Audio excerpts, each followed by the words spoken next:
ஐயாவுக்கு வணக்கம், வாழ்த்துக்கள். வணக்கம் புது வணக்கம். இயக்கம் கண்டிருக்கிறீங்க. கேள்விகளுக்கெல்லாம் போறதுக்கு முன்னாடி ஒரு மோட்டிவேஷனல் அட்வைஸ் உங்கள்ட்ட எடுத்துக்கலாம் அப்படின்னு. ஐ மீன் மை 30s. இப்பயே பெரிய அயற்சி வருது. என்ன போதும் அப்படின்னு. உங்களுக்கு ஒரு 70 வயசு இருக்குமா? வயசு இல்லை 70, அரசியல் அனுபவம் 70 ஆகுது. ஏ அப்பா! இப்போ 70வது ஆண்டு அரசியல் பணியில் அடி எடுத்து வைக்கிற முதல் நிகழ்ச்சி தந்தி டிவி தான். அதனால உங்களுக்கு என்னுடைய வாழ்த்துக்கள். வாழ்த்துக்கள்யா. 56ல வந்தீங்களா அரசியலுக்கு அப்போ? 1956 அறிஞர் அண்ணா அவர்களை அண்ணாமலை பல்கலைக்கழகத்தில் பொறியியல் கல்லூரி மாணவராக இருந்தபோது சந்தித்தேன். அன்று முதல் இன்று வரை அரசியல் பயணம் செய்து கொண்டே இருக்கிறேன். Exactly 70 years. ஆமாம் 2026ல. ஆமாம். கிரேட் ஜெர்னியா. வாழ்த்துக்கள். ஐயாவுடைய அரசியல், உங்களுடைய இலக்கு அதெல்லாம் பற்றி விரிவாக பேசணும்னு நினைக்கிறேன். அதற்கு முன்பாக இந்த எலெக்ஷனை பற்றின உங்களுடைய பார்வைகளை பெறணும்னு நினைக்கிறேன். இந்த 26 எலெக்ஷன் எப்படி உருவாவதா நினைக்கிறீங்க? அது இரு பிரிவாக உருவாகும். இரு பிரிவுன்னா? இரு பிரிவுனா, ஒன்று திமுக தலைமையிலான அணி, இன்னொன்று தாவேக தலைமையிலான, அதாவது விஜய் தலைமையிலான அணி. அதிமுக களத்தில் இருக்கு. ஐயாவுக்கு மறதி வந்துடுச்சா? இல்லை, எனக்கு மறதி வந்துதான், நினைவு வந்துதான், அதெல்லாம் பிரச்சனை. நீங்கள் கேட்டது எப்படி உருவாகும்னு இப்படித்தான். ஸோ இது ஒரு 2 கார்னர் கான்டெஸ்ட்டாக பார்க்குறீங்க. திமுக வெர்சஸ் தாவேக. ஆமாம். எப்படி அந்த கன்க்ளூஷனுக்கு வரீங்க? இது மக்களுடைய உணர்வு, அவர்களுடைய அபிப்பிராயங்கள், அவருடைய எதிர்பார்ப்புகள், அதை ஓரளவுக்கு கணித்ததுனால சொல்கிறேன். நீங்கள் சொல்கிறது எனக்கு ஆச்சரியமாக இருக்குது. அதிமுகவுடைய ஆழாகலம் பார்த்தவர், அது எப்படி வேரூன்றிய ஒரு இயக்கம்னு பார்த்தவர், ரெட்டையில் வலிமை தெரியும். இன்றைக்கி ஒரு தேசிய கட்சி இருக்குது, பெருங்கூட்டணி இருக்குது, அதை சர்வசாதாரணமாக போட்டியிலே இல்லைங்கிறீங்க. திருவள்ளுவர் சொல்கிறாரு, காதன்மை கந்தா அறிவ அறியார் தேறுதல் பேதமையெல்லாம் தருங்கிறார். நம்ம ஒரு ஈடுபாட்டோடு ஒரு அன்பின் காரணமாக ஒருத்தவரை இவர் தான் நல்ல ஒரு கெட்டிக்காரர் மேலே வருவார்னு சொல்கிறது அறியாமை, பேதமை. அதை விட பேதமை கிடையாதுங்கிறார். மெரிட்டில் பார்த்து சொல்லணுமா ஒழிய உனக்கு வேண்டியவர்னு பார்த்து எதுவும் சொல்லாத. வேண்டாதவர்னு பார்த்து இபிஎஸ் மேலே இருக்கிற கோவத்தில் ஐயா சொல்கிறீங்களோ? ஏன்னு இபிஎஸ் எனக்கு என்ன பங்காளி சண்டையா, பாகந்தியர் இல்லையா? நான் இபிஎஸ்ஸை இபிஎஸ் என்னைக்கு தலைமையேற்றாரோ அன்னைக்கே சொல்லிவிட்டேன் இந்த கட்சி போயிட்டுதுன்னு. கிட்டத்தட்ட நான் சொல்லி அவங்க ஒரு செயற்குழு நடந்தது அதிமுகவில். அப்போ நாங்கள் இருக்க செயற்குழுவில் சொல்கிறேன், உங்கள் தலைமை மட்டும் போகாது, ஒரு போலிட் பீரோ மாதிரி போட்டு புரட்சித் தலைவியை முன்வைத்து நீங்கள் அரசியல் நடத்துறது தான் வரும்னு அவங்க கேட்கலை. என் மேலே சத்தம் போட்டாங்க. நானும் வெளிநாடு பண்ணிட்டேன். அதுக்கப்புறம் நடந்த அத்தனை தேர்தலையும் தோத்தாங்க. இன்றைக்கி பர்செப்ஷன் கேமில் என்டிஏ அதிமுக கூட்டணி மேலோங்கி வரதா பார்க்கலையா நீங்கள்? இல்லை, ஏன்னா அதிமுகவை வீழ்த்தி விட்டால் திமுக எதிர்ப்பு வாக்குகளை தாம் பெறலாம் என்று பாஜக நினைத்தது. ஆனால் என்ன ஆயிற்று என்றால், பாஜக அந்த எண்ணத்தில் அதிமுகவை அழித்து கொண்டே வந்தது.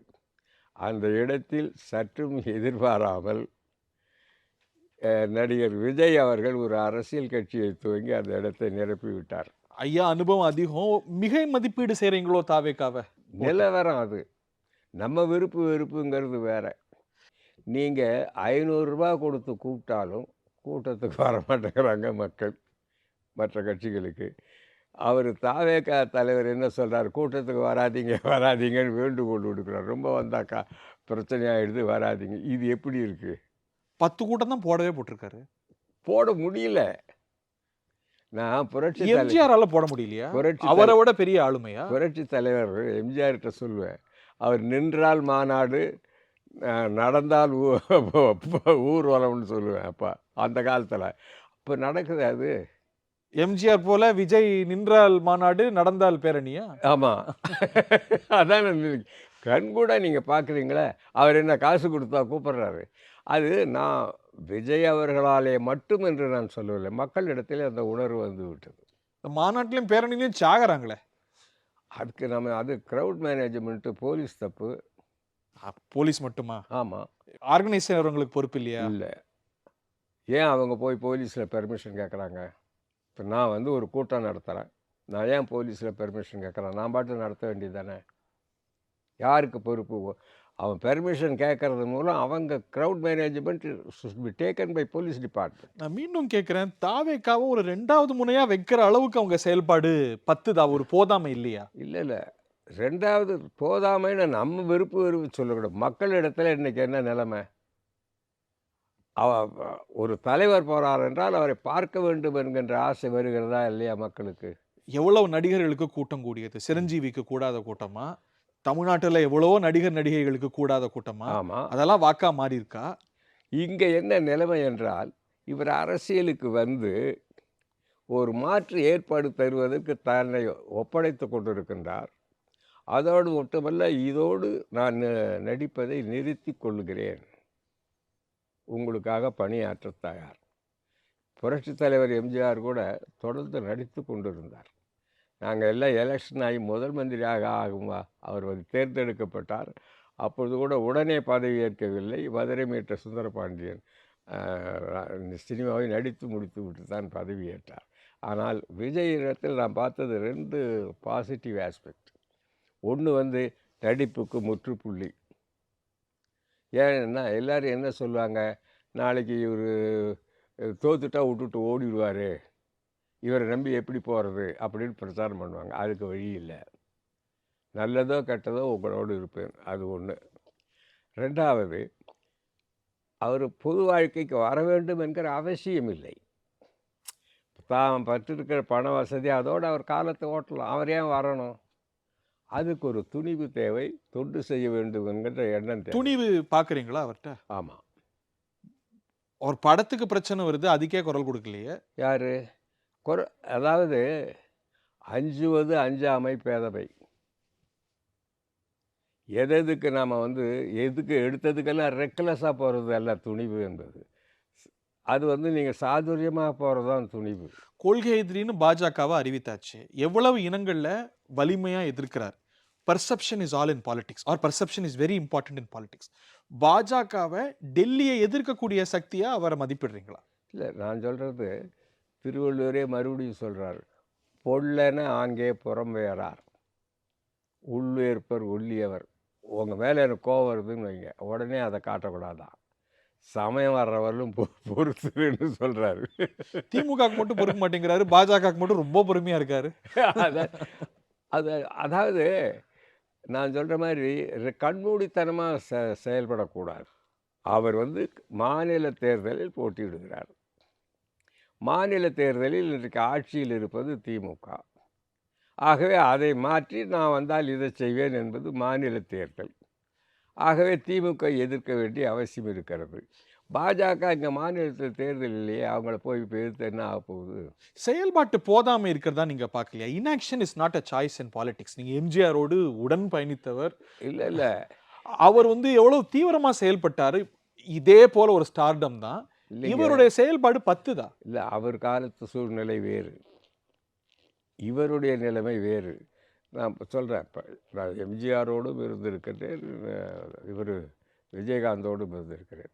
அவர்கள் இருவரும் தலைவர்களை எதிர்த்தவர்கள். கலைஞர் ஒருபுறம், பெருந்தலைவர் காமராஜர் ஒருபுறம். அந்த சூழலில் அவர் வந்தார். அதே போல் விஜயகாந்த் அவர்கள் ஜெயலலிதா, கலைஞரும் இருந்தார், ஜெயலலிதா. அந்த மதிப்பீடு பார்த்தா அது கடுமையான சூழல் இல்லையா? அதை விட ஆமாம், அதில் வந்தார்கள். விஜய்க்கு இன்றைக்கு எளிது. விஜய்க்கு ஸ்டாலின் மட்டும்தான், பிரச்சனையே இல்லை. அமைப்பு பலம் போதுமா?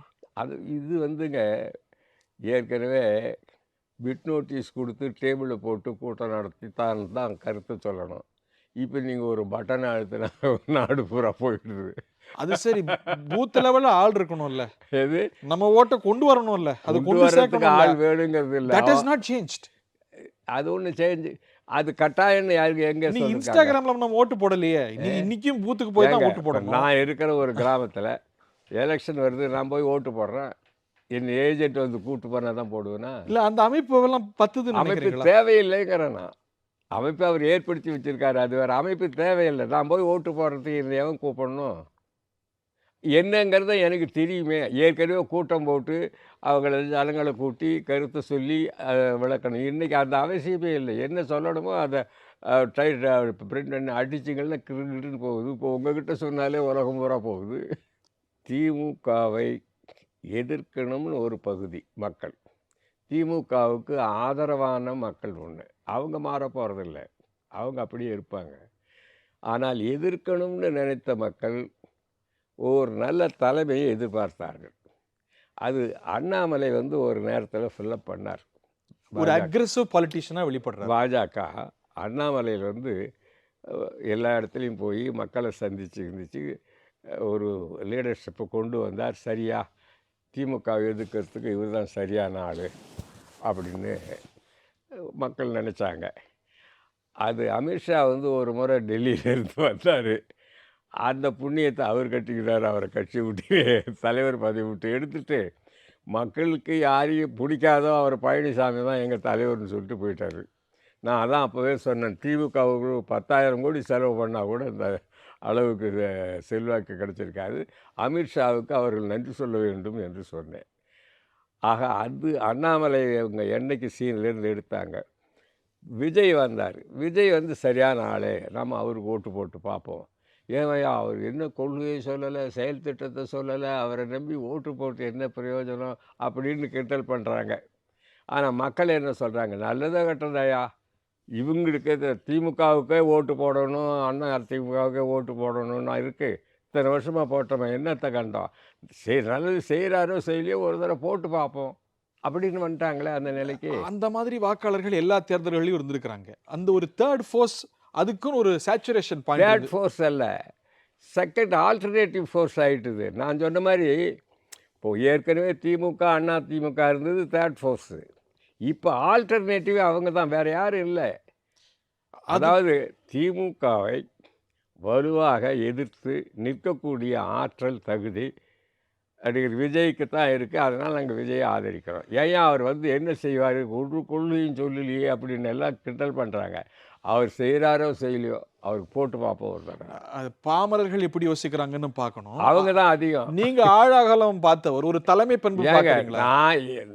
அவர்கிட்ட ஒரு தலைமை பண்பு வெளிப்படுதா? பெரிய அரசியல் நிபுணர்கள் ஒரு 10 பேர் சேர்ந்து தேர்தலில் தீர்மானிக்க முடியாது. பாமர மக்கள் தான் தீர்மானிக்கணும். மூதறிஞர் ராஜாஜி கடைசி வரலும் எலெக்ஷன்லேயே நின்று ஜெயிக்க முடியலையே. அவர் எவ்வளோ பெரிய அறிஞர். அதனால் அறிஞர்களாக இருந்தால் போதாது, மக்களுக்கு அறிமுகமானவர்களாக இருக்கணும். இல்லை, அறிமுகம் மட்டும் போதுமா? ஒரு தலைமை பண்பு பார்க்குறீங்களா? பொதுவாக அப்சர்வ் பண்ணுறத இதில் பார்த்தா மக்கள் இன்றைக்கி அவரை வச்சு தான் திமுக ஆட்சி வீழ்த்தணும்னு நினைக்கிறாங்க. ரொம்ப குறைவாக செயல்பட்டதா பார்க்கலையா? ஒரு நிகழ்வு 72 நாள் கேப்பு, அப்புறம் ஒரு 38 நாள் கேப்பு, இப்படி செயல்பட்ட தலைமைகளை, அரசியல் கட்சிகளை நம்ம சமகாலத்தில் பார்த்ததே இல்லையே. ஏன் பார்த்ததில்லை? புரட்சி தலைவர் எம்ஜிஆர் அமெரிக்காவில் மருத்துவமனையில் இருந்தபோது ஜெயிக்க, அது எக்ஸ்ட்ராடினரி சர்க்கம்ஸ்டன்ஸ். அவருக்கு உடல்நிலை சரியில்லாத போது ஜெயலலிதா கூட அந்த மாதிரி ஒரு சூழல் வந்து, அதில் அந்த சூழலும் மக்கள் மனசில் தான் இடம் பெறணுமே ஒழிய நீங்கள் அவர் நேராக வரணும், நம்மளை போராட்டம் நடத்தணும், அங்கே கூட்டணும், இதெல்லாம் அவசியமே இல்லை. பீப்புள் கனெக்ட் முக்கியம் இல்லை, மக்களோட தொடர்பில் இருக்கணும். ஆமாம், நீங்கள் விட்டா தானே.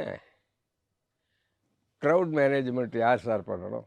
கட்சி பண்ணணும். கட்சி பண்ணக்கூடாது. தொண்டர் அணி உங்க அணிகள் இருந்தது இல்லையா? நீங்க கேட்குறேன், கட்சி பண்ணணும்னா ஏன் போலீஸ்கிட்ட பெர்மிஷன் வாங்கணும்? இல்லை, அது ஒரு செக்யூரிட்டி லேயர். அதிமுக மாதிரி திமுக மாதிரி கட்சிகள்ல ஒரு தொண்டர் அணி எவ்வளவு முக்கியம். நீங்கள் திருவிழா நடத்துறீங்கன்னு வைங்க, அதுக்கும் போலீஸை கொடுக்கணும்.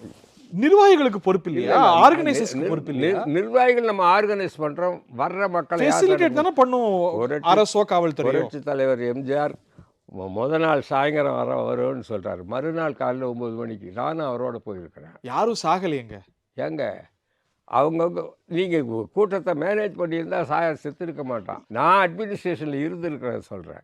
என்னைக்கு உங்களுக்கு ஒரு 10,000 பேர் திடலை தரோம், 10,000 பேர் நிறைஞ்சிட்டுது, உடனே எல்லா அப்ரோச் ரோட்ஸ்லையும் இருக்கிறப்போ நம்ம போலீஸ் பீப்புளுக்கு சொல்லி don't allow any vehicles further. ஒரு நபரை மட்டுமே வச்சு அரசியல் சரியா? விஜயை சுற்றி இருக்கக்கூடிய லேயர், அவருடைய அரசியல், அந்த பார்ட்டியோடைய ஸ்ட்ரக்சர், இதெல்லாம் நம்பிக்கை தருதா? ஏங்க நான் வந்து ஒரு கடவுளை நம்புகிறேன். அந்த கடவுளுக்கு பூஜை நடக்குதா, திருவிழா நடக்குதா, இவர் அர்ச்சகர் இருக்கிறாரா, மந்திரம் ஓதுறாங்களா, அதெல்லாம் நான் பார்க்கணுன்னு அவசியம் இல்லையே. அதை பேரஃபர்னேலியா. இப்போ நான் வந்து ஹரியை நம்புகிறேன், ஹரி நல்லவர்களோட பழகிறாரா, கெட்டவர்களோட பழகுறாரா, என்ன சாப்பிட்றாரு, என்ன சாப்பிடல நான் பார்த்துட்டு போகிறேன். உன் நண்பன் யார், நீ யார் என்று சொல்றேங்கிற மாதிரி அதுவும் ரொம்ப முக்கியம் எனக்கு இல்ல? அறிவு பிடிக்குது, சுற்றத்தார் நான் முக்கியம் நண்பர். இல்ல? அதே மாதிரி அவங்க மக்களுக்கு நீங்கள் யார் குறுக்க வர்றதுக்கு? விஜய் பிடிக்குதுன்னா பிடிக்குது. ஒரு பொலிட்டிசைஸ்டு பார்ட்டியா பாக்குறீங்களா? ஏங்க நீங்கள் திரும்பி திரும்பி கேட்டாலும் இதையெல்லாம் பார்க்க வேண்டியது மக்கள். நம்மாட்ட இருக்கிற டேபிள் அரசியல்வாதிகள் உங்க அல்ல. சகா திரு செங்கோட்டையன் கூட போனார். அவர் எப்படி இருக்கிறாருன்னு பாக்குறோம்ல? ஏன் எப்படி இருந்தால் அவருக்கு இது இங்கே எப்படி வச்சுருந்தாங்க அவரை? அவர் ஒரு இடத்துலேருந்து இன்னொரு இடத்துக்கு போனார்ல, ஏற்கனவே இருந்த இடத்துல எப்படி இருந்தார்? அங்கேயாவது எடப்பாடி அடிக்கடி பார்க்க முடியும். ஆமாம், எடப்பாடி பார்த்து என்ன ஆனார்? அங்க அவர் எப்படி வச்சிருக்காங்கன்னு பார்க்கணும்ல? எங்க? நீங்க விஜயகாந்த் கிட்ட போனீங்க. எம்ஜிஆர் காலத்து அரசியல்வாதி. விஜயகாந்துக்கு மேல ஏங்க? அவைத்தலைவர்னு அமர்ந்தீங்க. அவர் பாருங்க புஷ்யானந்துக்கு அடுத்து ஆதவர்ஜுனாக்கு அடுத்து வச்சிருக்கிறார் அவர். எங்கே வேணாலும் வச்சுருக்கட்டும், வச்சுருக்காங்களா இல்லையா? நான் இன்னொன்று சொல்கிறேன். Stars R ever present but never accessible. ஆமாம், விண்ணில் நட்சத்திரங்கள் இருக்கு, எப்போ பார்த்தாலும் தெரியுது. ஆனால் நீங்கள் அங்கே போக முடியுமா? இயற்கையில் சொல்கிறேன், stars R ever present but never accessible. We look for leaders. நட்சத்திரங்களை இல்ல. சினிமால பார்க்கலாம். அரசியல தலைவர்களை தான் நம்ம when எதிர்பார்க்கிறோம். you look for leaders and when you get a star, you should accommodate itself. இல்ல சார், ஸ்டார்ஸ் நம்ம பார்த்து வியக்கலாம். தலைவன் காட்சிக்கு எளியனா இருக்கணும்ல? வள்ளுவனே சொல்றான்ல. இது வள்ளுவன் சொல்கிறான். வள்ளுவனே தலைவனை பற்றி சொல்கிறான். ஆனால் நட்சத்திரங்கள் நம் கண்ணுக்கு எப்பொழுதும் தெரிகின்றன, ஆனால் அங்கு போக முடியாது. நட்சத்திரங்களை சினிமால பார்க்கலாம் சார், இல்ல. வியக்கலாம் சார். நீங்க- அரசியல்ல நான் இல்ல, தலைவரை இல்ல. பார்க்கணும், என்னன்னு சொல்றது கேட்கணும். கேளுங்க, நட்சத்திரங்கள் தலைவர்களாக வந்துட்ட பிறகு நீங்கள் என்ன பண்ண முடியும்? எம்ஜிஆர் நட்சத்திரம் தான். அவர் வீட்டுல போய் காலைல சாப்பிடலாம்ல? எவ்வளவு பேர் சாப்பிட்டாங்க, எவ்வளவு எளியவர்கள் ஏங்க? பார்த்தாங்க அவரை. நீங்கள் ஒரு தலைவரை இன்னொரு தலைவரோட எப்பொழுதும் கம்பேர் பண்ணாதீங்க. அவங்கவுங்களுக்கு தனித்தன்மை இருக்குது. நீங்கள் ஒரு டாமினன்ட் ரோல் எடுத்து தலைவர் நான் சொல்கிறபடி கேட்கணும், நான் அதை வந்தால் பார்க்கணும், நான் சொல்கிறத நடக்கணும், அப்படியே பார்க்கறது? நாடு ஒரு அரசியல் இயக்கம், அதை வழி நடத்தி செல்கிறவர்கள் மனசு பார்க்கணும். நல்ல மனசு இருக்கிறதா ஆமா. பாக்குறீங்களா? ஒரு அதாவது கம்பனாக இருந்தாலும் திருவள்ளுவராக இருந்தாலும் என்ன சொல்கிறாங்கன்னா, தலைவன் அல்ல, தலைவன் தாயாக இருக்கிறது. நாயகன் அல்லன் நம்மை நனி பயந்து எடுத்து நல்கும் தாயென இனிது பேணி தாங்குதி தாங்குவாரன்னு ராமன் சுக்ரீவனுக்கு அட்வைஸ் பண்ணுவான். அந்த தாய்மை விஜய் கிட்ட எந்த இடத்துல வெளிப்பட்டது? ஏங்க, அவர் எந்த இடத்துல வெளிப்படலை? வெளிப்பட்டதை சொல்லுங்க. நான் நீங்கள் வெளிப்படாத சொல்லுங்க. எனக்கு தெரியல, அதனால கேட்கறேன். இல்லை, எங்க தாய்மை வெளிப்பட்டது? வெளிப்பட்டதா? நீங்கள் எதிர்பார்க்க வேண்டியது ஒரு தலைவர் இடத்துல என்னை பார்த்தாரா, என்கிட்ட பேசினாரா, என்னை உட்கார வச்சாரா, எனக்கு சாப்பாடு போட்டாரா, எனக்கு பணம் கொடுத்தாரா, அப்படி அல்ல. தாங்குதி தாங்குவார். சாதாரண ஏழை எளிய மக்களை தன் இதயத்திலே தாய் போல் யார் வைத்திருக்கிறாரோ அவர்கள் தான் தலைவர். விஜயகாந்தோட ஓப்பனிங்க பார்த்துருக்கிறீங்க, அதிமுகவுடைய ஆரம்ப காலம் பார்த்துருக்கிறீங்க. இவருக்கு என்ன மாதிரி ஓப்பனிங் இருக்கும்னு நினைக்கிறீங்க? தான் தெரியும். ஒரு பேர் மினிமம்னு நீங்க என்ன செட் பண்ணுவீங்க? அது இப்போ ஒன்றும் கணிக்க முடியாது. நான் சொன்ன மாதிரி அவங்க நிலைமை வேறு, அந்த அரசியல் சூழ்நிலையும் வேறு. ஆனால் இன்றைக்கி இவருக்கு ஒரு சில அட்வான்டேஜஸ் இருக்குங்கிறது என்னுடைய கணிப்பு. சச்சஸ் அப்போ நான் சொன்ன மாதிரி காம்படிட்டர்ஸ் குறவு, ஒரு வலிமைமிக்க தலைவர்கள் குறவு. இன்னைக்கு திமுகவை எதிர்த்து தான் போடுறான்னு வேறு வழி இல்லை. அடுத்து நான் சொல்கிறது, அவருக்கு எந்த பின்னணியும் அவருக்கு கிடையாது. பின்னணின்னு என்ன சொல்றீங்க? அதாவது இப்போ நான் பெரியார் வாரிசு, அண்ணா வாரிசு, எம்ஜிஆர் வாரிசு அப்படின்னு ஒரு பரம்பரை. இப்போ ஸ்டாலின் லெகசி. அதாவது இப்போ நாங்கள்லாம் ஒரு லைனில் வரோம், அவருக்கு அந்த மாதிரி லைன் கிடையாது. அது அட்வான்டேஜ்னு பார்க்குறீங்க? ஆமாம். ஏன்னா நமக்கு முன்பு இருந்தவர்கள் செய்த தவறுகளை, அரசியல் பிளண்டர்ஸ் அவரை பாதிக்காது. பேகேஜ் கிடையாதுன்னு பார்க்குறீங்க? ஆமாம். இப்போ உதாரணத்துக்கு தமிழின படுகொலை நடந்தது, கலைஞர் கண்டுக்காமல் விட்டார் அப்படின்னா ஸ்டாலின் பதில் சொல்லி ஆகணும். அந்த காங்கிரஸ் தானே வா வாங்குறாரு. இல்லை, அது குறுக்க அப்படி பேசாதீங்க. ஸ்டாலினுக்கு அது பொறுப்பு இல்லை, அவர் செய்யலை. ஆனாலும் அவங்க அப்பா செய்ததுக்கு அவர் விளக்கம் சொல்லணுங்கிற மாதிரி கட்டாயம் இருக்குது. அது இப்போ இவருக்கு கிடையாது. ரெண்டாவது அட்வான்டேஜ், அவர் சொந்த செல்வாக்கை பில்டப் பண்ணுறார். யாரையும் சார்ந்து இருக்க வேண்டிய அவசியம் இல்லை. அப்புறம் அடுத்தபடியாக டாக்மேட்டிசம் இல்லை. அதாவது கம்யூனிசம் தான் என் கொள்கைன்னா அதைத்தான் நீங்கள் சொல்லி ஆகணும், கேபிட்டலிசம்னா அதைத்தான் சொல்லி ஆகணும். அவர் ப்ரக்மேட்டிசம், எது மக்களுக்கு நன்மை செய்யக்கூடிய கொள்கையாக தத்துவங்களாக இருக்குதோ அதை எடுத்து பயன்படுத்தலாம். ஒரு ஃப்ளெக்சிபிலிட்டி இருக்குன்னு பார்க்குறீங்க இதில். ஆமாம், அவரே he can create A philosophy. இப்போ கம்யூனிஸ்ட் பார்ட்டி வழியாக வர்றீங்கன்னு வைங்க, நீங்கள் கம்யூனிஸ்டை தான் பேசி ஆகணும். உங்களுக்கு அது சரியில்லைன்னு தெரிஞ்சால் கூட கம்யூனிஸ்டை தான் பேசணும். அவருக்கு அந்த ரெஸ்ட்ரிக்ஷன் டாக்மேட்டிசம், அதாவது ஒரு இதில் போட்டு பூட்டப்படலை. He is a free thinker, he can free think. So அந்த அட்வான்டேஜ் இருக்குது. These are all plus points for Vijay. அதாவது எந்த பேக்ரவுண்டும் இல்லாத அவருக்கு ஒரு நன்மை, அவரே சிந்தித்து செயல்படக்கூடியது அவருக்கு ஒரு நன்மை, அவர் உழைப்பினாலேயே ஒரு அமைப்பை உருவாக்கியது அவருக்கு ஒரு நன்மை. இந்த அட்வான்டேஜஸ் எல்லாம் அவருக்கு உண்டு. அதெல்லாம் குறைச்சி மதிப்பிட முடியாது. அதே போல ஒரு நிலையில தான் விஜயகாந்த் வந்தார். அவருடைய ஓப்பனிங் அது அது process of decision making. Vijayakanth பாதிக்கப்பட்டது, அவர் நல்லா தான் வந்தார், உழைப்பெல்லாம் நல்லா வந்தார். ப்ராசஸ் ஆஃப் டெசிஷன் மேக்கிங்கில் தான் அவர் தவறு பண்ணார். அதாவது ஒரு குரூஷியல் சுச்சுவேஷன் வந்தது. அவர் எதிர்க்கட்சி தலைவர், ஜெயலலிதா அம்மா முதலமைச்சர்.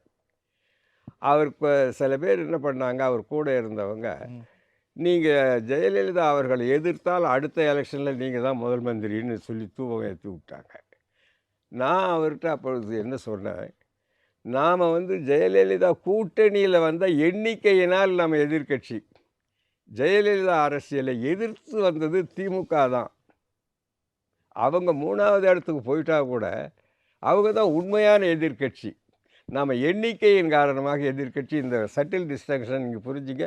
ஜெயலலிதாவை அட்டாக் பண்ணால் நம்மளை தேர்ந்தெடுத்தவர்களே நம்மளை கைவிட்டுருவாங்கன்னு. ஆனால் அவருக்கு யாரோ சொல்லி கொடுத்தாங்க, போயிட்டார், அதை பின்பற்றினார், அதை அவுட் ஆகி போச்சு. So the process of decision making when a crisis comes. அவருடைய ஓப்பனிங்கை விட விஜய்க்கு ஓப்பனிங் பெட்டராக இருக்கும், சற்றேறக்குறைய ஒரே மாதிரி பெட்டராக இருக்கும். ஆக இப்போ விஜய் கூட வராரு, ஒரு நெருக்கடி சூழ்நிலை வருதுன்னு வைங்க, இந்த மாதிரி பிரேக் இல்லாத வண்டி மாதிரி போயிடுறதுக்கு அது வாய்ப்பு உண்டு. அதில் நிதானித்து முடிவெடுக்கிறத பொறுத்து. நெருக்கடிகளை சமாளிக்கிறதும் எதிர்கொள்றதும் சண்டை மாறுதம் செய்யறதும் ஒரு முக்கியமான தலைமை. ஆமாம், விஜயகாந்த் எதிர்கொண்டார், சண்டையிட்டார். இவர்கிட்ட அந்த ஒரு ஃபைட்டிங் ஸ்பிரிட் பார்க்குறீங்க இருக்கு. நான் சொல்கிறது, கல்யாணம் பண்ணிக்கிறது சுலபம், வாழ்க்கையை நடத்துறது கஷ்டம். அதே போல் ஒரு என்ட்ரி ஆகிறது வரலாம் சுலபம், அந்த அரசியலை நடத்துறது சில கஷ்ட நஷ்டங்கள். விஜயகாந்தோட தொடக்க காலத்தில் அவருக்கு பர்சன்டேஜ் கிடைத்தது, சீட் அவருக்கு தான் கிடைச்சது. சற்றேறக்குறைய அது மாதிரி இருக்குமா? இங்கே சீட்டும் கன்வெர்ட் ஆகும்னு நினைக்கிறீங்களா? அது தேர்தல் முறையை பொறுத்தது. நீங்கள் இது வெள்ளைக்கார முறை, first past the post system. ஓட்டப்பந்தயத்தில் யார் முதல்ல ஓடியாரானோ அவனுக்கு தான் வெற்றின்னு. 59 ஓட்டு நீங்கள் வாங்குறீங்க, 41 ஓட்டு நான் வாங்குறேன்னு வைங்க, ஓட்டு சதவீதம் எனக்கு அதிகம், வித்தியாசம் 2. ஆனால் நீங்கள் தான் ஜெயிக்கிறீங்க, உங்களுக்கு தான் எல்லாம். இந்த first past the post system அதான் ஆபத்து. நீங்கள் தமிழ்நாடு பூரா எதிர்கட்சி 49% வாங்கிட்டு தமிழ்நாடு பூரா ஆளுங்கட்சி 51% வாங்குறாங்கன்னு வச்சுங்க, 49% வாங்கி ஒரு சீட்டு கூட வராமல் போகிறான். இந்த தேர்தல் முறை மோசமானது. ஸோ அந்த ஆபத்து இருக்குது. தட் பர்சன்டேஜ் சீட் வராமல் பர்சன்டேஜ் வரலாம், சீட்டு வராமல் போகலாம். விஜயகாந்த் அவர்களுக்கு கூட அவர் நின்ன இடத்துல தான் ஜெயிச்சார். இல்லை, இப்படி ஒரு டிஸ்அட்வான்டேஜ் இருக்குமானா where does it leave the deal? இல்லை, this disadvantage is nothing to do with Vijay. It is with the system of election.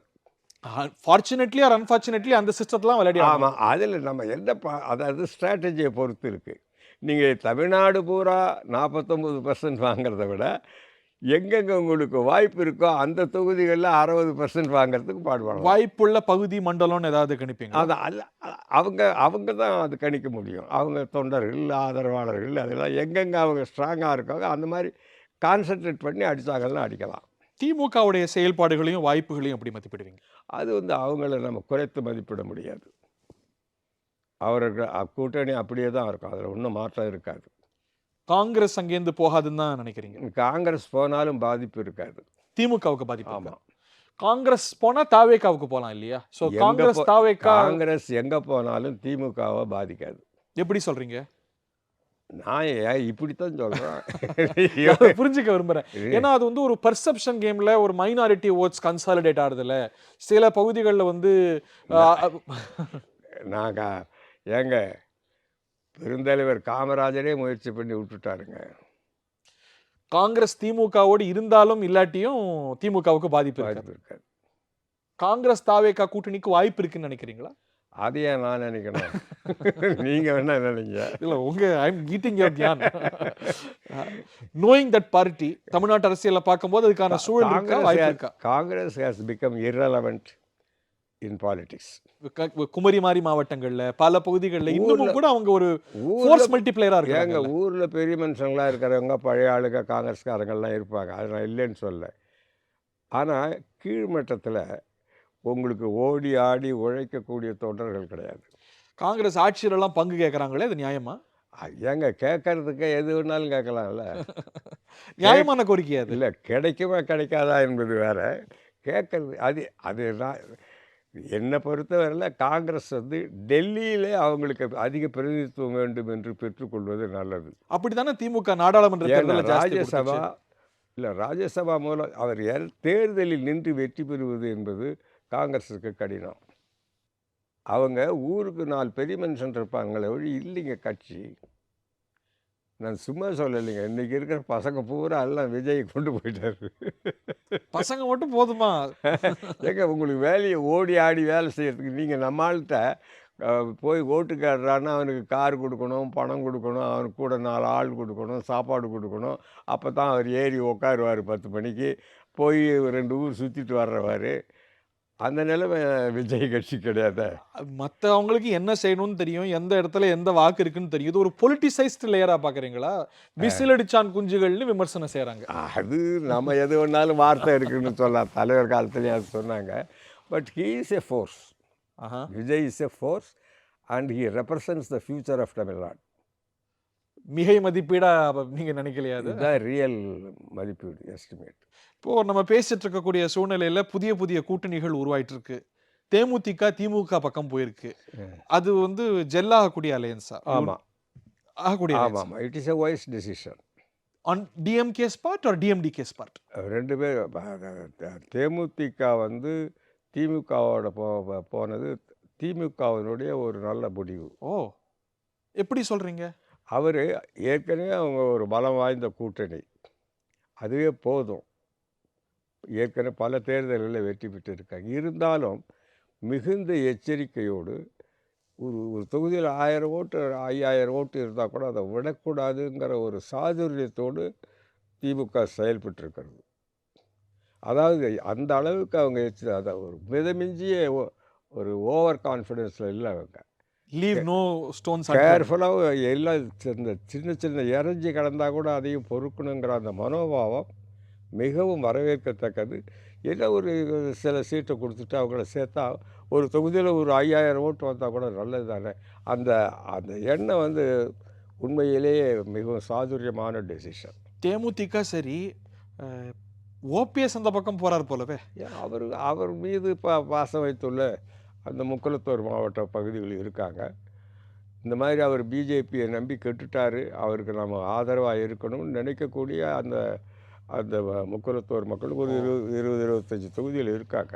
Our carry பண்றது அதிமுக லெகசி இல்ல, இது ரெண்டும் ஒட்டுமா? அதிமுகங்கிற லெகசி போய் ரொம்ப நாள் ஆகிப்போச்சு. இப்போ வந்து முக்குளத்தூர் பகுதியில் இவங்க, அந்த கொங்கு வேளாளர் பகுதியில் எடப்பாடி, அப்படி பிரிஞ்சு போச்சு. அதிமுக ஒரிஜினல் அதிமுக இப்போ கிடையாது. ஓபிஎஸ் திமுக அணிக்கு போனால் அது ஒரு வைஸ் டிசிஷனாக பார்ப்பீங்களா? ஆமாம். அவர் வேறு ஒன்றும் அவர் தனி கட்சி ஆரம்பித்து அதுக்கு முதல் போட்டு நடத்த முடியாதுங்க. அதெல்லாம் முடியாது. எந்த காலத்தில் இனிமேல் அந்த ஆட்சிக்கெல்லாம் கொண்டாடுறது அப்படி என்ன கொள்கை இருக்குது? ஒன்றும் கிடையாது. ஆகையினால சரி, தமிழ்நாட்டின் எதிர்காலத்தில் மிகப்பெரிய பிரச்சனையாக உருவெடுக்கக்கூடிய நிலைமை என்னவென்றால் பிஜேபி வர்சஸ் திராவிடியன் மூமெண்ட்டு தான். அதனால் சேஃபாக திராவிடியன் மூமெண்ட்டுக்கு போகலான்னு அவர் முடிவு பண்ணது சரிதான். இப்போ ராம்தாஸ் கூட அவங்களோட பேசுகிறாங்கங்கிறாங்க. திமுக. ஆமாம். இந்த பாமக இரு கூறுகளா பார்க்கும்போது அன்புமணி தலைமையிலான பாமகக்கு ஒரு பொட்டன்ஷியல் இருக்கிறதா பாக்குறீங்களா? இல்ல டாக்டர் ராமதாஸ் இல்ல கிட்ட இல்ல அந்த சமூகம் தங்கும்னு நினைக்கிறீங்களா? அவர்கிட்ட ஒரு கணிசமான மக்கள், பாட்டாளி மக்கள் இருக்காரு. இப்ப அ அவர் சீனியர் வந்து திமுகவோட பேசுறாருங்கிறாங்க. அவர் அது போனாலும் அது டாக்டர் ராமதாஸ். ஆமா. சொல்றாங்க ஒண்ணு உண்மையோ பொய்யோ அது இட்ஸ் எ குட் டெசிஷன். ஆனா அரசியல் வந்து தி திமுக, தாவேகா தான். இதுல நம்பர் 1 யார்? நம்பர் 2 யார்? இன்னைக்கு இருக்கிற யதார்த்தத்துல. ஆமா. அதே நீங்க முதல்ல கேட்ட கேள்வி தான். திமுக தான் பிரைமரி ஃபோர்ஸ். ஏன் நீங்க அத சொல்லணும்னு நான் என் வாய்க்கு நீங்க ஏத்துக்கிட்டா வாய்க்கு சொல்லுங்க, எடுத்து மறுத்தா மறுங்க. அது உங்க உரிமை. எக்ஸிஸ்டிங் சிச்சுவேஷன் அவங்களுக்கு அட்வான்டேஜஸ் தான். அப்படின்னா இப்போ ஒரு திமுக வெர்சஸ் தாவேகான்னு வரும்போது தாவேகாவுக்கு ஒரு நியூபி சேலஞ்சஸ் இருக்கும்போது அட்வான்டேஜ் டிஎம்கேன்னு ஒரு முடிவுக்கு வரலாமா? இல்ல, இல்ல. அதாவது அ பை யுவர் அசஸ்மென்ட். அ எந்த அளவுக்கு அ அ எடப்பாடியும், பிஜேபியும் பிரிக்கிறாங்க வாக்குகளன்னு பொறுத்து இருக்கு. மாத்தி சொல்லுவாங்க, விஜய் யார் வாக்கு பிரிக்கிறாருன்னு ஒரு இல்ல. கணக்கு போடுறாங்க. அது இவங்க ஃபீல்டுலே இல்லைங்க. அதாவது டிஎம்கே, பிஜேபியிலேருந்து ஹை எரோஷன் இருந்ததுன்னு வைங்க, தாவேகா மேல வந்துரும். அது அதிமுக, கூட்டணி அங்கேருந்து எரோஷன் இருந்ததுங்க. அவங்கள ஆதரிக்கிறவங்கள ஆதரித்து பிரயோஜனம் இல்லைன்னு முடிவு எடுத்து விஜய்க்கு போட்டாங்கன்னா ப்ராப்ளம். விஜய் அதிகம் எடுப்பது திமுகவுக்கு வாக்களிக்கக்கூடிய வாக்காளர்கள் ஓட்டா அதிமுக? அதிமுக தான் எடுப்பார். ஒரு மைனாரிட்டி இமேஜ் அவருக்கு இருக்கு அப்படிங்கிறதுனால அந்த வாக்குகள் எடுக்க மாட்டாரா? அதாவது சிறுபான்மை மக்கள் வந்து பிஜேபியை வீழ்த்தக்கூடிய அளவுக்கு ஒரு சக்தியை தான் அவங்க தேர்ந்தெடுப்பாங்க. Which is DMK. ஆமா. ஸோ பிஜேபி எதிர்ப்பு அப்படின்னு பார்த்தா அந்த டிபார்ட்மெண்ட்ல டிஎம்கே வின்ஸ்ன்னு நினைக்கிறீங்க? அதுல ரொம்ப தீவிரமா அதாவது இருக்கு அப்படின்னு பார்க்கணும். DMK is already strong. ஏற்கனவே ஜெயிச்சுக்கிட்டே வராங்க. அவங்க இன்னும் சின்ன சின்ன கட்சிகளையும் விடாமல் பொறுக்கி சேர்க்குறாங்க. அதனால் அதை குறைச்சி மதிப்பிடக்கூடாது. ஆனால் அவர்களை எதிர்க்கிற வாக்குகள் இருக்கு பாருங்க, அதை வந்து இந்த பழனிசாமி குரூப்பு பணத்தை கணத்தை கொடுத்து கொஞ்சம் வாங்கலாம்னு நினைக்கிறாங்க. அதை வந்து பெருசாக மக்கள் நினைக்காம இவங்களுக்கு போடுற ஓட்டு செல்லாத ஓட்டு வேஸ்ட்டுன்னு நினச்சி விஜய்க்கு போட்டாங்கன்னு வைங்க, விஜய் வந்து எந்த அளவுக்கு வருவார், சில தொகுதிகளை தூக்கி அடிக்கும். எந்த அளவுக்கு வருவார்னு சொல்ல முடியாது. சப்போஸிங் வந்து இந்த பாஜக, இந்த அதிமுக கூட்டணி கணிசமான அளவு பிரிச்சிடுறாங்கன்னு வைங்க, அது வந்து தாவேகாவை பாதிக்கும். கடந்த தேர்தலுடைய போதாமைகளை அவங்க சரி கட்டியிருக்காங்கல்ல, அதையும் நீங்க மதிப்பிடணும். யாரு? இப்போ வந்து தினகரன் வந்திருக்கிறாரு, அதான் முக்குலத்தோர் சமூகத்துடைய ஓட்டு போச்சுன்னு பார்த்தோம். அது மீண்டுடாதா அதிமுக இட்ஸ் அணிக்கு, லேக் ஆஃப் பிஜேபி அணிக்கு? இல்லையா, லேக் ஆஃப் லீடர்ஷிப். மக்கள் நம்ப தகுந்த தலைமை கிடையாதாங்க. இல்ல, அந்த ட்ரேட்ஸ் இருக்கக்கூடிய தலைவர்களும் 3 அணிக்கு போற ஒரு சூழல் இருக்கு. இப்போ சசிகலா என்ன செய்ய போறாங்கன்னு தெரியல. தினகரன் ஒரு பக்கம், ஓபிஎஸ் திமுக பக்கம் போறாருங்கிற மாதிரி தெரியுது. எல்லாம் ஸ்பென்ட் ஃபோர்ஸ். அவங்கெல்லாம் ஏற்கனவே மக்கள் பார்த்துட்டாங்க. அதனால் புதுசாக அவங்கள வந்து நேசிக்கிற அளவுக்கு அவங்ககிட்டலாம் ஒன்றும் இல்லை. திருமதி சசிகலா திருப்பியும் செயல்பாடுகளை தீவிரப்படுத்தியிருக்காங்க. யாராக இருந்தாலுங்க இன்னைக்கு இருக்கிறது டிஎம்கே வர்சஸ் தாவேகா தான். இதில் சும்மா போட்டு குழப்பிக்க வேண்டாம். அது எந்த அளவுக்கு அந்த 3வது அணி தாவேகா வர்றதை கெடுக்குங்கிறது தான் பாயிண்ட். நீங்க அரசியல் இயக்கத்தை ஆரம்பிச்சிருக்கிறீங்க. நீங்க களங்காண போறது இல்லையா? ஆமாம். இந்த தேர்தலில் களங்காண நான் இந்த தேர்தலில் நிற்கிறெல்லாம் என்கிட்ட வராதிங்கன்னு சொல்லிட்டேன். வசதி படைத்தவங்களுக்கு எல்லா வாய்ப்பும் இருக்குது. ஒன்றுமே இல்லாத சாதாரண மக்களுக்கு வாய்ப்பு குறைவு. அவங்கள மேலே கொண்டாந்து அது ஒரு சமநிலை. மேல்நிலையில் இருக்காங்க, கீழ்நிலையில் இருக்காங்க. சமநிலையை நோக்கி ஒரு சமுதாயம் உண்டாகணும். கீழே அடித்தட்டு மக்களுக்கு யார் உண்மையாகவே பாடுபடுவாங்களோ அவங்க பக்கம் இருக்கிறது தான் நம்ம வேலை. அதுதான் புரட்சி தலைவர் எம்ஜிஆர் எங்களுக்கெல்லாம் கற்றுக் கொடுத்தது. அவரே நாடோடி மன்னன் படத்தில் சொல்லுவார். அப்போது அவர் பெரியவர் சக்கரபாணி அதில் கேட்பார், அப்படியானால் உங்கள் நாட்டில் பணக்காரர்களே இருக்க மாட்டார்கள். அவர் சொல்லுவார், இல்லை ஏழைகளே இருக்க மாட்டார்கள் அப்படின்பாரு. அதுதான் பஞ்ச் இல்ல. ஸோ நாங்கள் வி ஆர் ஒன்லி அது உட்டோப்பியா இல்ல. Utopia levelling as far as possible. நீங்கள் ஒரு 10 லட்ச ரூபா சம்பாதிக்கிறீங்க, நான் 10,000 ரூபா சம்பாதிக்கிறேன்.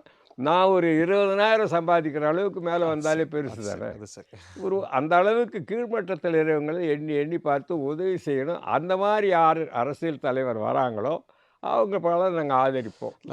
என்ன ஒரு இன்டர்பிரேஷன் பல பேருக்கு வரும், ஐயா இந்த தேர்தல்ல விஜயை ஆதரிக்கிறீங்கன்னு. ஆமாம், இந்த ஏழைகள்லாம் அவர் பக்கம் போயிட்டாங்க. நான் அப்புறம் எங்கே போய் நிற்கிறது? விஜய்க்கு தான் ஆதரவு. அஹ், உங்க ஆதரவாளர்கள் கண்டெஸ்ட் பண்ணுவாங்களா? நான் அது ஏற்கனவே நேற்று அந்த இதிலே சொல்கிறேன். இந்த எங்கள் இயக்கத்தில் என்னோட இருக்கிறவங்க தேர்தலில் நிற்க மாட்டாங்க. யாராவது அப்படி ஆசைப்படுகிறவர்கள் நம்ம ஒத்த கருத்துக்களோடு உள்ள இயக்கத்தோடு அந்த இயக்கத்தின் அனுமதியில் அவர்கள் சின்னத்தில் அவங்க சுயேட்சை நிற்பதில் எங்களுக்கு ஆட்சேபனை இல்லை. ஐயாவுடைய ஆதரவு விசிலிக்கேன்னு பார்க்கலாமா இந்த தேர்தல்ல? ஐயாவுடைய ஆதரவு. ஐயாவுடைய ஆதரவு யார் ஏழை எளிய மக்களுக்கு உண்மையில் பாடுபடுவார்களோ அவர்களுக்கு. விஜய் பாடுபடுறாரா? அது அது நீங்கள் fill up the blanks. Obvious interpretation. I see. But இது ஒரு மதர் ஆஃப் ஆல் எலெக்ஷன்ஸ் அப்படிங்கிறாங்க. ஒரு வித்தியாசமான இட் தேர்தல். Will be a turning point. Tamil Nadu ஹிஸ்டரியில் it will be a turning point. Tamil Nadu பாலிடிக்ஸே வேறு டைரக்ஷனில் போகும். விச் டைரக்ஷன் உங்க கணிப்பு என்ன? என்ன எதை நோக்கி போகும்னு நினைக்கிறீங்க? இன்னும் இன்னும் இன்னும் கொஞ்சம் ப்ரொக்ரெசிவில் வேகமாக போவாங்க. தமிழ்நாட்டு மக்களே ஒரு ஒரு அட்வான்ஸ்டு திங்கிங், அதாவது உலகளாவிய சிந்தனையை உள்ளவங்க. நான் பார்த்தது நீங்கள் கேட்டால் ஆச்சரியப்படுவீங்க. ஒன்றும் இல்லை, ஒரிசாவில் அவர் பட்நாயக், நவீன் பட்நாயக், அவர் இந்த பாண்டியன் ஐஏஎஸ் நல்லா அந்த மக்களுக்காக பாடுபடுறாருன்னு நம்ம மதுரைக்காரரு எல்லாம் பண்ணிக்கிண்டு அவரை கிட்டத்தட்ட அவர் அந்த கட்சியிலேயே கொண்டாந்து அவரை எல்லா இடங்களுக்கும் பிரச்சாரத்துக்கு அனுப்பி ஹெலிகாப்டரில் எல்லாம் பண்ணி அந்த மக்களிடத்தில் நல்ல செல்வாக்கு. அவர் அங்கே அந்த அந்த ஊர் பெண் ஐஏஎஸ் ஆஃபீஸர் கல்யாணம் திருமணம் பண்ணிட்டு பண்ணிட்டாரு. அங்கே இருக்கார். அந்த நவீன் பட்நாயக் எவ்வளவு லார்ஜ் ஹார்ட்டுன்னு பாருங்கள். அங்கே போய் மோடியும் அமித்ஷாவும் நீங்கள் என்ன ஒரிசாவில் இத்தனை பேர் இருக்கீங்க, தமிழ்நாட்டுக்காரனை ஒருத்தவனை முதலமைச்சர் ஆக்கிறதுன்னு அதை விட உங்களுக்கு வெக்கக்கேடான விஷயம் இல்லை. கோவில் சாவி தமிழ்நாட்டுக்கு வந்துருச்சுட்டாங்களே. கோவில் சாவிங்க வந்துட்டுதாங்க. ஆனால் இங்கே தமிழ்நாட்டில் கண்டியில் பிறந்த மலையாளி, தமிழகத்தில் வளர்ந்த எம்ஜிஆர், கலைஞர் மலையாளியா தமிழனான்னு கேட்டார். ஆனால் அந்த மக்கள் மலையாளி தானே தேர்ந்தெடுத்தாங்க. அதே மாதிரி கன்னடத்தில் பிறந்த ஜெயலலிதா அங்கே முதல் மந்திரி ஆனாங்க. இந்தியாவில் எந்த ஸ்டேட்லேயாவது அப்படி பரந்த மனப்பான்மை உள்ளவங்க உண்டா? அதான் சீமான் கேட்குறாரு, நம்ம ஏன் இவ்வளோ பரந்த மனப்பான்மையாக இருக்கணும்? அவருக்கு பரந்த மனப்பான்மை இல்லைங்கிறத காட்டுது. தமிழ் மக்கள் அந்த மாதிரி உள்ளவங்க. ஒன்றும் இல்லை, ஒரு சூப்பர் ஸ்டார் கர்நாடகத்தில் பிறந்த மராத்தியர் சிவாஜிராவ் கெய்க்வாட், ரஜினிகாந்த் சூப்பர் ஸ்டார். அந்த ஒரு கேப்டன், கிரிக்கெட் கேப்டன் தோனி, அவர் சத்தீஸ்கரில், ஆமாம் சத்தீஸ்கர், அவர் நம்ம ஊரெல்லாம் நம்ம அண்ணன் தம்பி மாதிரி ஏற்றுக்கிறான்ல. இந்த மனோபாவம் இந்தியாவிலே யாருக்கும் கிடையாது. ஒரு இன்க்ளூசிவ் டெண்டன்சி. அதாவது தமிழ் மக்கள் இயற்கையாகவே அவர்த்த சகோதரனா, நண்பனா, தலைவனா, இந்த பரந்த உள்ள வழி வழியாக வருகின்ற உள்ள. அதில் எதுக்கு சொல்ல வர, இங்கே இந்த பிஜேபி அரசியல்லாம் எடுபடாது.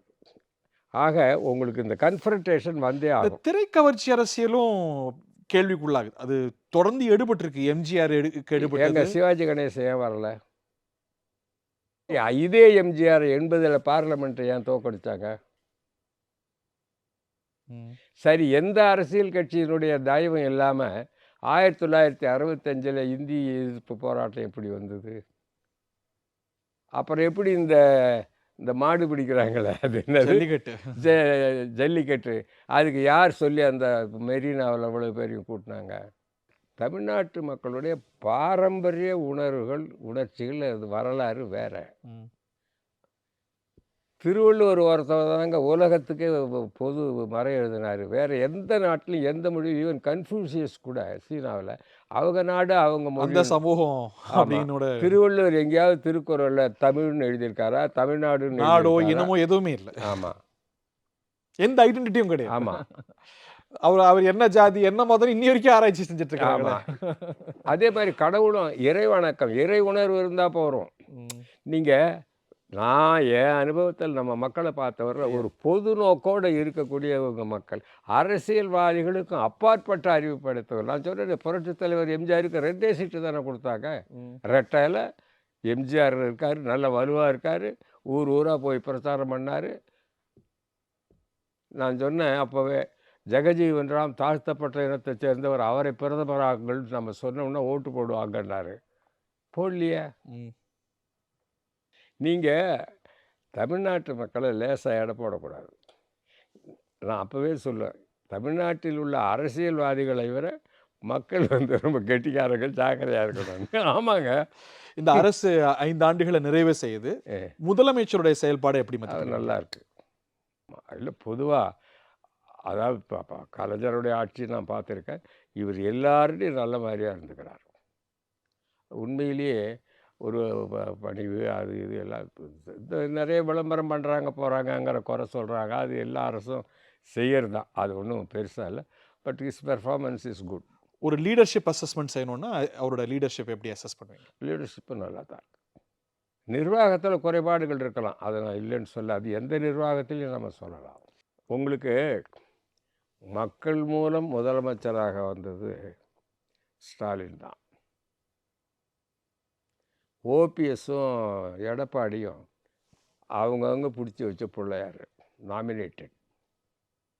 ஜெயலலிதா நாமினேட் பண்ண சீஃப் மினிஸ்டர் ஓ பன்னீர்செல்வம், சசிகலா நாமினேட் பண்ண சீஃப் மினிஸ்டர் எடப்பாடி. அவங்களால் நாமினேட்டட். இப்போ ஸ்டாலின் அவர் வந்திருக்கலாம்.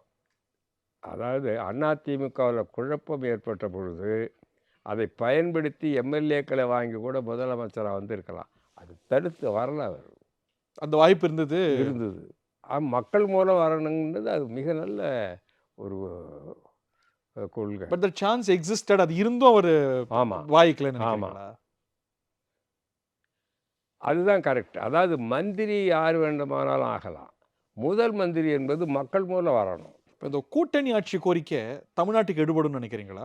ஏங்க, தமிழ்நாட்டு மக்கள் எடுபடுமா? அது கூட்டணி அவங்க முடிவு எடுக்க வேண்டியது. என் அனுபவம் அது என்னன்னு தெரியல. நீங்கள் வட சென்னையிலேருந்து தென்குமரி வரை தமிழ்நாட்டு மக்கள் ஒரே சிந்தனையாக இருப்பாங்க. வெவ்வேறு ஓட்டிங் அப்படியா? தேர்தலில் அது எப்படி தான் ஒரே எண்ணத்தில் ஓட்டடிப்பாங்க. உதாரணத்துக்கு கடந்த தேர்தலில் பார்ப்போம், கொங்கு மண்டலத்தில் அதிமுக அதிருபதியாக ஜெயிச்சிச்சே. எங்கே சில இடங்களில் ஜெயிக்குங்களா ஆட்சின்னு பார்த்தீங்கன்னா, ஓஹோஹோ, ஒரு ஃப்ராக்மெண்டடாக இல்லாமல் கரெக்டாக அதை என்ன முடிவு பண்ணுவாங்களே தெரியாது. நம்ம வட சென்னையிலையும் சரி கன்னியாகுமரியிலும் சரி ஒரே சிந்தனையில் இருப்போம். ஆமாம், அது எப்படி தான் அதெல்லாம் வரும். இதெல்லாம் நீங்கள் தமிழ்நாட்டு மக்களுடைய கேரக்டர்ஸ் இது பார்த்தீங்கன்னா, இப்போ நான் சொன்ன மாதிரி அந்த இந்திய எதிர்ப்பு போராட்டம் அவன் எந்த அரசியல் கட்சியும் எதிர்பார்க்கலை. அதே மாதிரி ஜல்லிக்கட்டு போராட்டம் எந்த அரசியல் கட்சியும் எதிர்பார்க்கறதா. இவர் நினைக்கிறேன் கட்ஜு, மார்க்கண்டேய கட்ஜு நான் பிறந்தா தமிழை நான் பிறக்கணும்னாரு. இந்த மெரினாவில் இது நடந்தப்போ போட்டிருந்தாரு. அதனால் இந்த நாமக்கல் கவிஞர் எழுதின மாதிரி தமிழன் என்ற ஒரு இனம் உண்டு, தனியாக அவருக்கு ஒரு குணம் உண்டுன்னு நீங்கள் கெஸ் பண்ணவே முடியாது. கட்சி அறிமுக நிகழ்ச்சி இன்னும் ஒரு நாளில் வச்சுருக்காங்க. திங்கட்கிழமை எம்ஜிஆர் அதிமுக இல்லையா? ஆமாம், திருநாவுக்கரசர் இருந்த பேர் வச்சிருந்தாரு. ஆமாம், அது அவர் மெர்ஜ் பண்ணிட்டாரு பிஜேபியோட. ஓஹோஹோ, அவர் பிஜேபியோட. பட் அவர் அதை நேம்ல கண்டெஸ்ட் பண்ண மாட்டாரா? அவரோட நீங்க பேர் எக்ஸ்ட்ரீட் ஆயிட்டுது அது. ஓஹோஹோஹோ, அவர்கிட்ட கன்சல்ட் பண்ணீங்களா? இல்ல, அவர் எனக்கு உயிர் நண்பர். ஸோ அதுல ஒரு இது வராது. அதுல எல்லாம் ஒண்ணு கட்சி இல்ல. அது one way or the other MGR AIADMK இந்த களத்துல இருக்கும் 26ல. நான் இருக்கிறேன், அவ்வளவுதான். தொடர்ந்து இருக்கணும் ஐயா. ரொம்ப நன்றி. Thank you very much. ரொம்ப நன்றி.